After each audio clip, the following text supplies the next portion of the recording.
Welcome to Scope Trends. Ngayon, ang puso ko'y puno ng sakit at lungkot.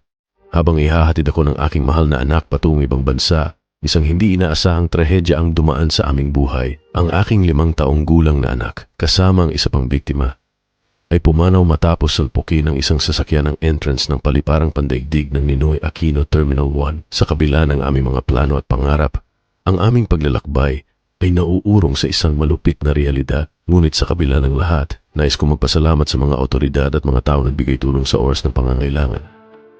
Ang aking anak ay hindi lamang isang bata. Siya ay isang ilaw sa aming buhay. Ang kanyang mga ngiti, tawa, at mga pangarap ay mananatili sa aming alaala. Sa bawat hakbang na tatahakin ko mula ngayon, siya ay aking isasama sa aking puso. Sa mga nais magbigay ng tulong o magdasal para sa aming pamilya, kami taos pusong nagpapasalamat. Ang inyong malasakit ay nagbibigay lakas sa amin sa gitna ng aming kalungkutan.